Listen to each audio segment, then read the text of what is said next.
everybody? It's JT Sportsman at you guys with another video. In this video, I'm here with my XFL Week 3 power rankings, my power rankings going into Week 3 of the XFL season. Before I begin, make sure you like the video, subscribe to the channel because I upload XFL videos, college football videos, and NFL videos daily. So, Week 2 of the XFL season is over, and now we're heading into Week 3.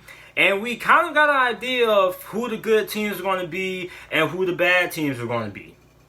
So let's start off with number 1, the DC Defenders. They blew out the New York Guardians 27-0. And I wasn't surprised. I actually came pretty close to getting well, I wouldn't say pretty close, but I predicted that the DC Defenders will blow out the New York Guardians. I initially thought that the DC Defenders would win this game 37-16, but they ended up blowing out the New York Guardians. Now, I'm not surprised. Although I had the New York Guardians at number 2 last week, it was because of their defense, not so much their offense. And to be honest, the DC Defenders really should have blew out the New York Guardians. Probably should have been like 54-0, but the New York Guardians defense kind of gave the DC Defenders a little bit of a struggle inside the red zone.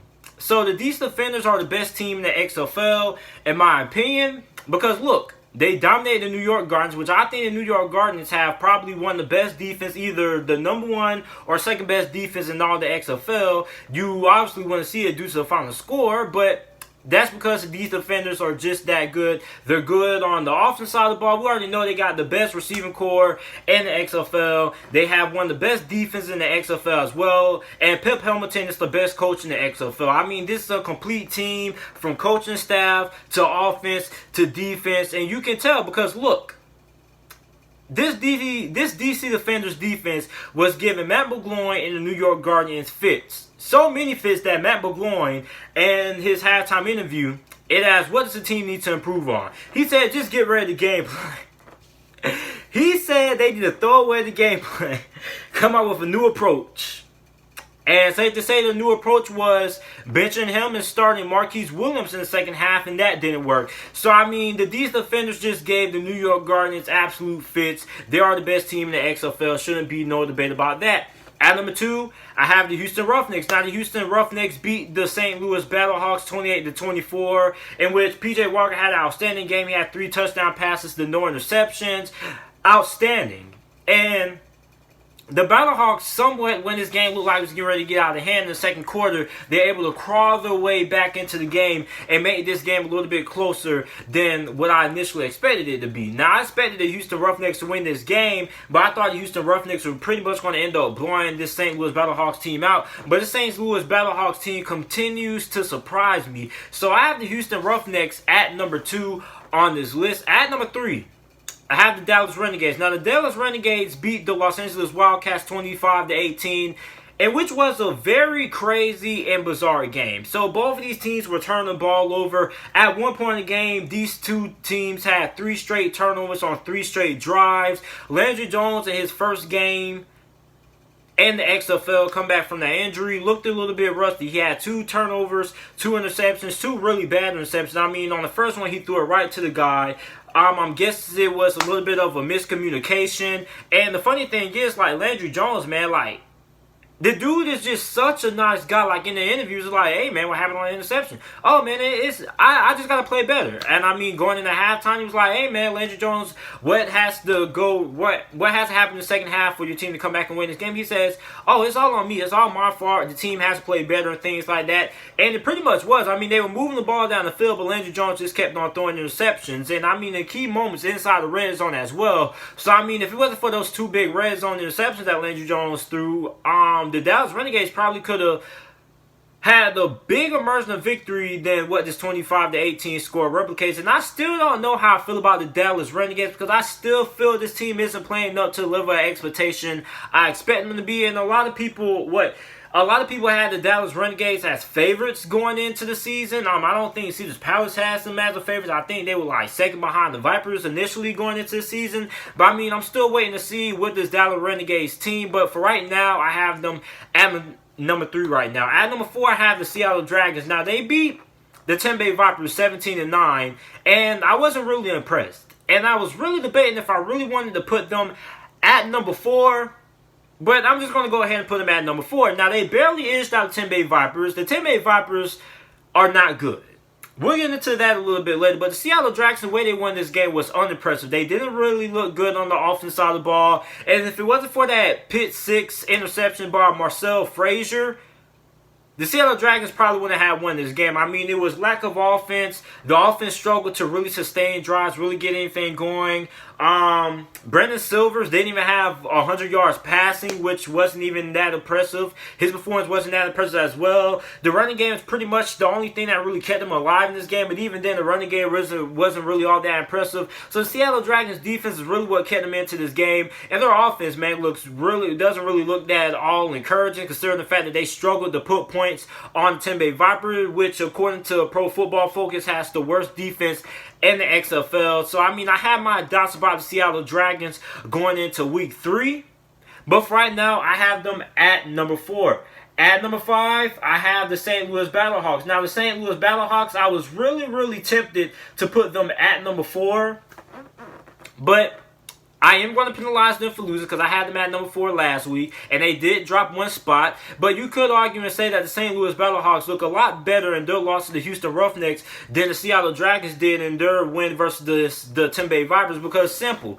The St. Louis Battlehawks continue to defy my expectations. At the start of the season, I thought the St. Louis Battlehawks were not going to be that good. But, I mean, for the most part, the St. Louis Battlehawks, they hung in there with the Houston Roughnecks. And pretty much turnovers were the big reason why they lost this game.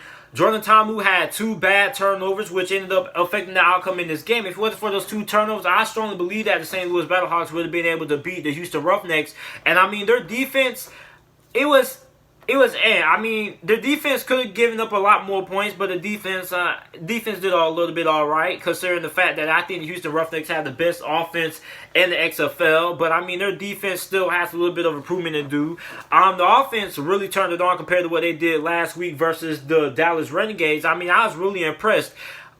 I don't know if the Houston Roughnecks have a worse defense than what the Dallas Renegades have, whatever the case was. But, I mean, the St. Louis Battlehawks, they were able to battle back into this game. At one point, I thought they were going to end up getting blown out of the water. Initially, in my initial prediction, had a feeling that I thought the St. Louis Battlehawks were going to end up struggling to score points on the board. But that didn't end up happening. They ended up coming back late in the fourth quarter, making this somewhat of a game. And they barely lost. They almost came out with the W. So, I mean, I'm really impressed with the St. Louis Battlehawks. And I was strongly considering putting them at number 4. But ultimately, I gave Seattle Dragons some credit. They deserve for winning, despite the fact that it was ugly. And I dropped the St. Louis Battlehawks down a spot. But I'm really interested in seeing what the St. Louis Battlehawks do going into week 3. I really like what I saw of them and their loss to the Houston Roughnecks.